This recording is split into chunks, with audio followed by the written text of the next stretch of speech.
Bonjour tout le monde. Ça fait un moment que je n'ai plus fait de vidéo, ça fait un mois.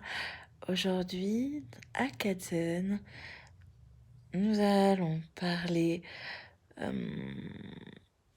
de tout ce qui est alimentation et vermifuge, antiparasitaire et collier chez nos amis chats comme chiens.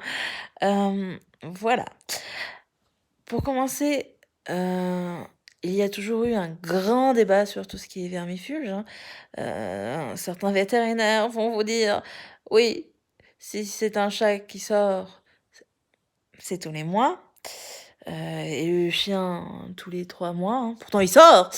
Heu et d'autres vont vous dire: «Ah non, faut vermifuger votre chat quand il sort tous les 3 mois et quand c'est un chat d'intérieur, tous les 6 mois» et d'autres vous diront que c'est tous les 3 mois pour un chat d'intérieur. Il est temps de rectifier un peu tout ça.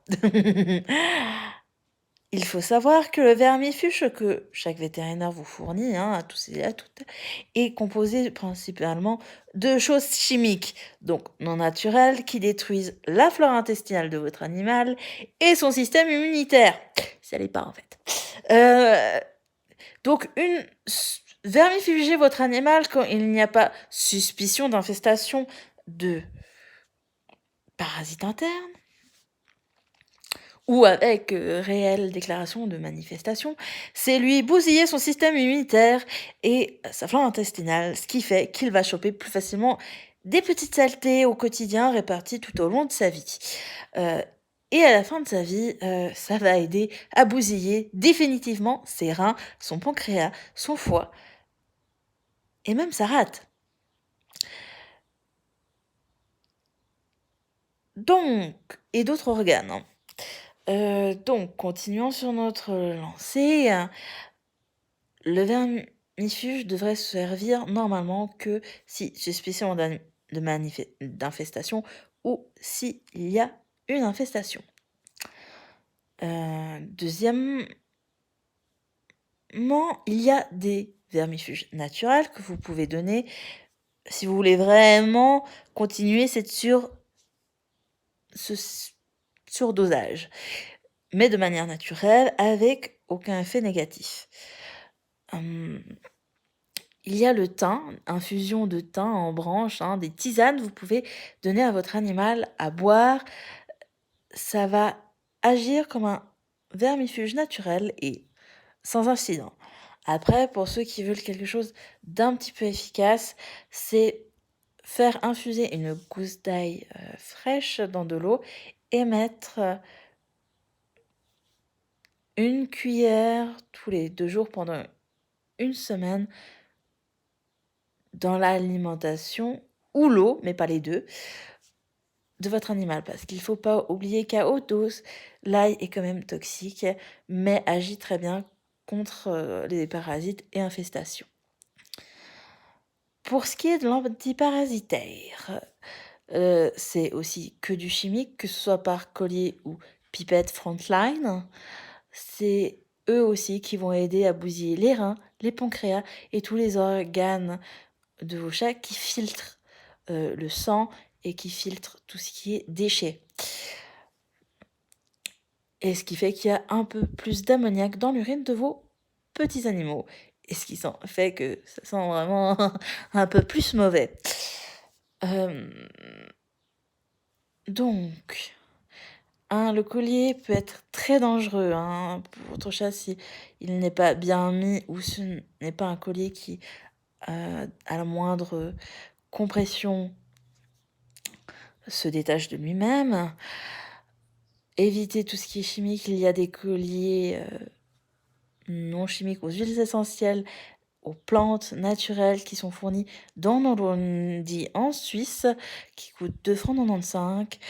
Donc ça fait économiser un budget. Par contre, ça ne dure pas 4 ou 5 mois, mais ça dure 3 mois, ce qui fait que si vous faites le calcul, vous économisez quand même 20 à 30 francs, suivant quoi. Ensuite, pour tout ce qui est Frontline, c'est pareil, il y a aussi des Frontline aux huiles essentielles, aux plantes, ou que vous pouvez fabriquer vous-même avec tout simplement du thym et de la lavande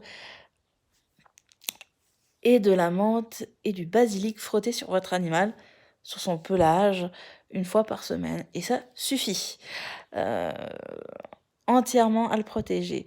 Pour tout ce qui est nourriture, malheureusement, croquettes ou aliments humides, c'est aussi cet genre d'alimentation qui est à l'origine de tous les maux de vos animaux, qui vont, qui vont déclencher des allergies alimentaires, qui vont leur causer des petits soucis de santé niveau digestif et niveau perte de poils et caries, tartre, etc. Tandis qu'une alimentation crue, naturelle et adaptée va enlever le tartre, faire qu'ils perdent moins de poils et bien sûr contribuer à leur bonne santé.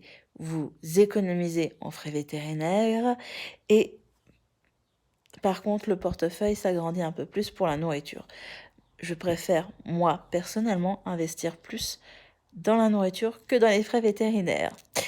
Pareil pour les vaccins. Un vaccin, normalement, dans les vaccins basiques que l'on fait à nos animaux, si ce n'est pas des animaux qui se battent, hein, chat ou chien, de manière régulière, on peut pousser jusqu'à 3 ans les vaccins.